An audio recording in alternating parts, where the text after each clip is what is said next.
All right, folks, buckle up because Washington is officially sweating.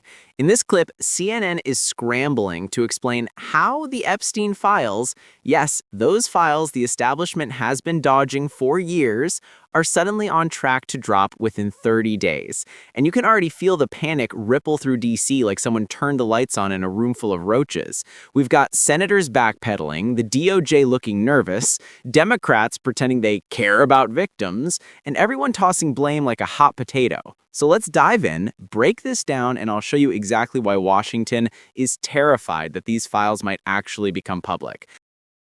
Back with some breaking news in our politics lead, a major update on that Senate vote to release the Epstein files. Let's get right to CNN's Manu Raju on Capitol Hill. Manu, we didn't even know if the Senate was going to take up the Epstein files bill. What is playing out right now? Yeah, just a couple weeks ago, it seemed like this bill was dead on arrival. Just a few days ago, it seemed like it was dead on arrival in the United States Senate. But now it is on its way. Isn't that interesting? 2 weeks ago, this bill was dead on arrival, meaning Washington hoped you'd forget about it. They wanted this thing buried 6 feet under, and suddenly it's sprinting to the president's desk like someone lit a fire under Congress. Why?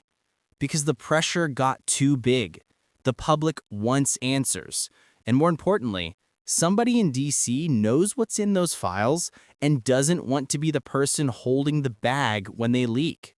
This kind of overnight reversal only happens when powerful people feel cornered. When Congress moves fast, it's never for the people. It's because they're trying to cover themselves.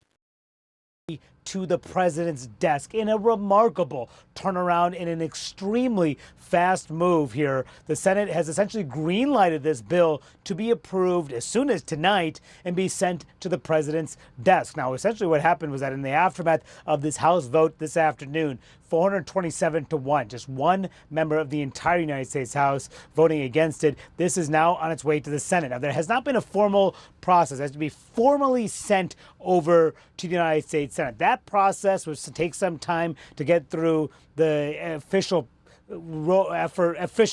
writing of getting the bill over across the Capitol. It's an arcane process. But once it gets over to the United States Senate, that's when the bill can be read in the Senate and essentially passed. So what we just saw moments ago was Chuck Schumer, the Senate Democratic leader. He went to the floor of the United States Senate and he said, he asked for what's known in the Senate as unanimous consent. That means that all 100 senators have to agree, or one senator could object and slow things down. He asked unanimous consent that for when the Senate receives the final paperwork of the bill that just passed the United States House, that it would be approved by the United States Senate. Nobody objected to that, Jake. Come on, nobody objected? In this Senate, they can't even agree on what day it is. Washington politicians treat unanimous consent like a unicorn. But now, when Epstein's files are involved, suddenly everyone is holding hands, singing Kumbaya. That's not unity, that's fear. Unanimous consent here basically screams, if I block this, people are going to ask why, and I do not want those questions. It's the political version of pretending you didn't see anything so you can avoid getting dragged into the mess. You can practically hear senators thinking, just pass it fast and hope I'm not in those documents. So what that means is that as soon as it is formally transmitted, this bill is formally transmitted from the House to the Senate will essentially have it approved. It will be approved in their chamber. There does not need to be a roll call vote. And then it will go to the president's desk for his signature, in which the president has indicated that he will sign, despite fighting this for months, despite the efforts by the Republican leaders, particularly in the House, to try to deny its vote. Ultimately, the president capitulated, said that he believed that the House Republicans should vote for it because dozens were already planning to buck him. And the Speaker of the House, who did not want this bill to come to the floor, ultimately voted yes, which has been a remarkable turnaround, pushed by a handful of members in the House of Representatives, pushing the leadership, circumventing the leadership, forcing this on the floor, ultimately getting the leadership behind this, and now through the Senate in a blink of an eye, and now onto the president's desk. And within 30 days, when this becomes law, Jake, that's when the Justice Department will have to comply to release the files, the Epstein files. And if it does not comply for whatever reason, it has to explain why. This is the line that has Washington sweating through their suits, a 30-day timer. Suddenly, the DOJ can't just hide behind ongoing investigation forever. They'll actually have to explain themselves, and that's the last thing they want.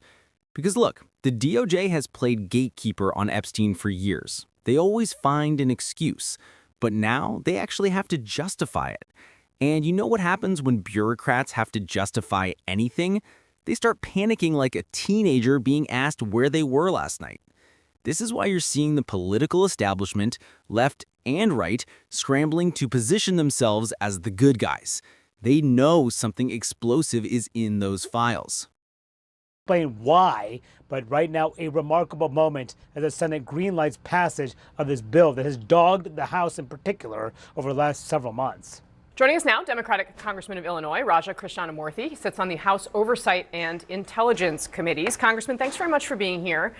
The Oversight Committee, of course, has put out some of these new revelations from Jeffrey Epstein's estate. But I want to start with what this bill would do, which is to force the release of the files from the Department of Justice. And I think my top question for you is, do you trust what the DOJ will be forced to put out? Are you confident that you can trust what you see?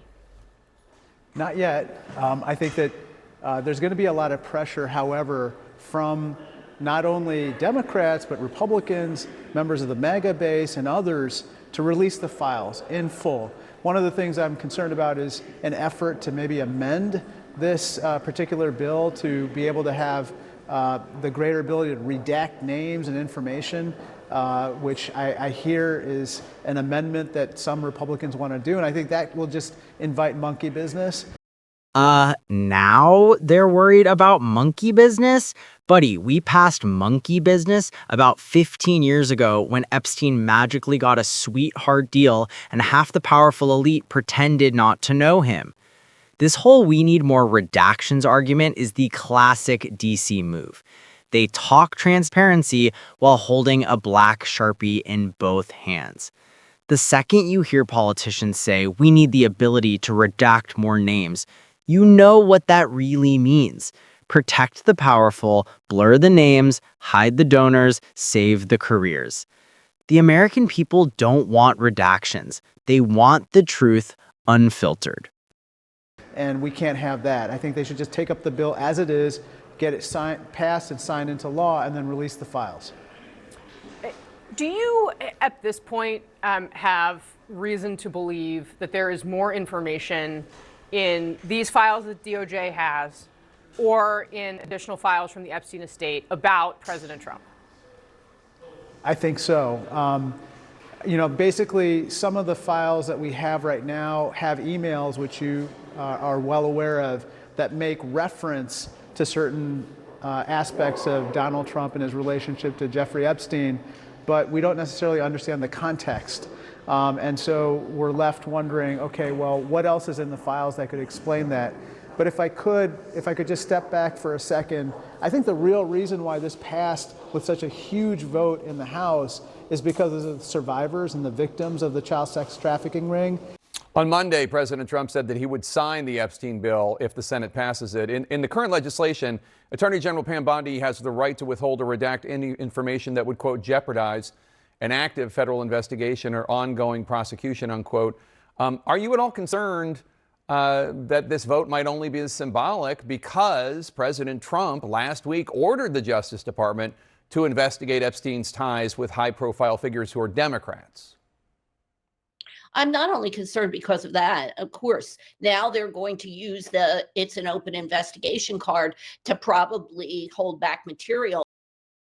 Yes, the classic FBI special, a 400-page document where only the word "the" survives. We've all seen it. And Julie Brown basically confirms what everyone already suspects.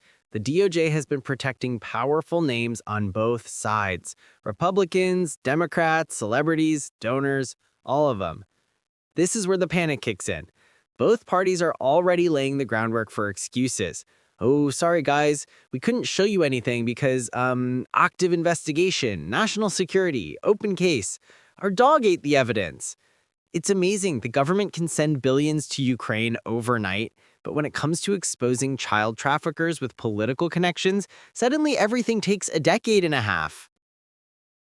But I'm also, quite frankly, concerned about the way this case has been handled from the very beginning with all these FBI agents. The New York Times reported that they were combing through these files. We had the leak of a member of the Justice Department say on camera that they were purposefully redacting the names of key figures, key Republican figures from these files. So there's going to be a lot of questions about how solid these files are when they are released. Okay, so Washington is pretending to be transparent while preparing for the biggest political oxygen shortage this town has seen in years.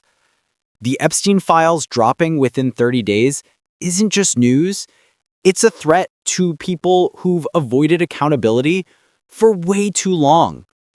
Watch the sudden unity, watch the media damage control, watch the bipartisan panic. That's how you know something real is about to happen.